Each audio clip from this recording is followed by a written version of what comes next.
जी students, अब हम binary से थोड़ा आगे मूव करते हैं। मैंने बताया था कि हमारे पास नंबर सिस्टम जो है वो मोस्टली चार तरह के होते हैं। एक हमारे पास होगा जी बाइनरी,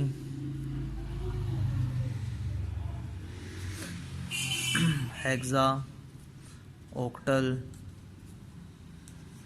एंड फाइनली डेसिमल। ठीक हो गया जी। बाइनरी हो सकता है, हेक्सा हो सकता है, ऑक्टल हो सकता है या डेसिमल हो सकता है। बाइनरी की बेस क्या होती है जी? 2। हेक्सा मैंने बताया था रैम के नंबर स्टोर करने के लिए, रैम का एड्रेस स्टोर करने के लिए। ये इसकी बेस होती है 16। ऑक्टल की बेस होती है 8।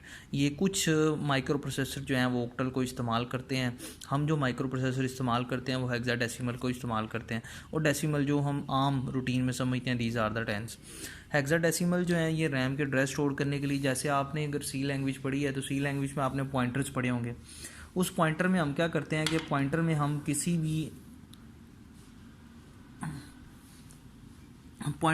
किसी भी मेमोरी का एड्रेस स्टोर करवाते हैं। यानी कि पॉइंटर में बताता है कि इस मेमोरी का फिजिकल एड्रेस क्या है, यानी कि ये डाटा कंप्यूटर की रैम पे कहाँ पड़ा हुआ है, उसका एक एड्रेस होता है।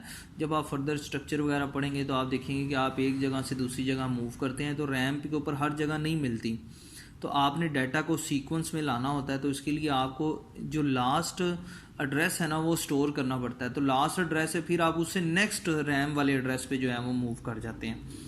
ठीक हो गया। तो अब हम देखते हैं जी ऑक्टल नंबर्स क्या होते हैं। सिंपली देखें, सबका जो मेथड है ना वो एग्जैक्टली सेम है। मैं कहता हूँ जी मेरे पास एक नंबर है 78 और ये नंबर है डेसिमल का। मैं कहता हूँ जी इसको आप कन्वर्ट कर दें ऑक्टल के अंदर। ठीक हो गया। तो सबसे जो आसान मेथड है 78, इसकी आप लॉन्ग डिवीजन कर दें। बाइनरी में बनाना होता था तो लॉन्ग डिवीजन किस पे करते थे? 2 पे। अब ऑक्टल में बनाना है तो लॉन्ग डिवीजन किस पे करेंगे? 8 पे। तो आप इसको क्या करें, सिंपली 8 पे डिवाइड कर दें। सो ये हमारे पास कितना आ जाएगा? 8 9 72 और बाकी कितना बच जाएगा? 6। ठीक हो गया। 8 9 72 और बाकी कितना हमारे पास बच गया जी? 6। ओके जी। अब ये 8 पे आप इसको फर्दर डिवाइड कर दें। 8 1s are 8 और बाकी कितना बच गया हमारे पास? 1। ठीक हो गया। 8 1 8 और ये 9 में से एक 8 बच गया तो ये इसका 1 रिमाइंडर आ गया। सो अब यहाँ से लिखना स्टार्ट करेंगे।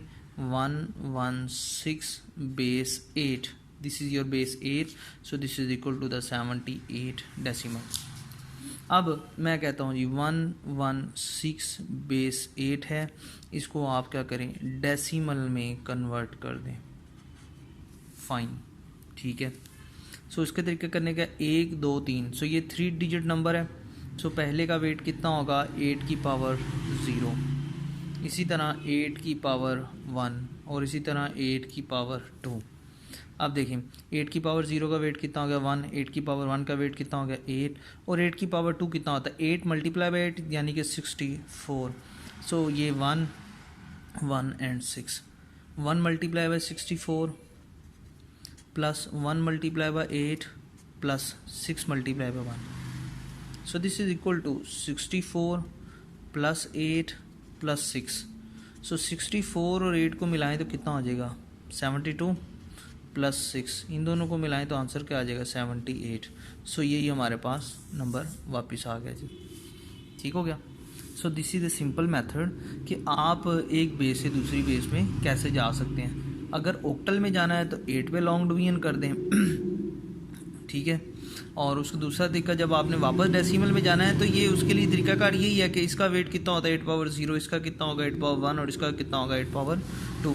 जैसे फॉर एग्जाम्पल मैं एक डेसिमल का नंबर लिखता हूँ 710। This is the number of decimal 710 यानी कि 710। इसका वेट कितना होगा? इसकी बेस 10 है तो इसका वेट होगा 10 पावर 0। इसका वेट कितना होगा? शाबाश, इससे 10 पावर 1 और इसका वेट कितना होगा? 10 पावर 2।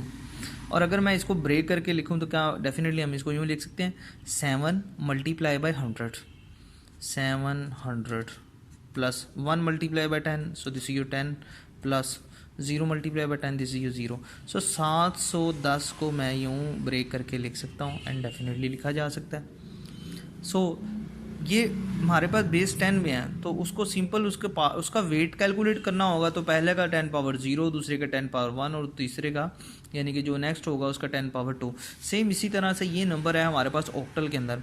सो पहले का वेट 8 पावर 0 होगा, फिर 8 पावर 1 होगा, फिर 8 पावर 2 होगा।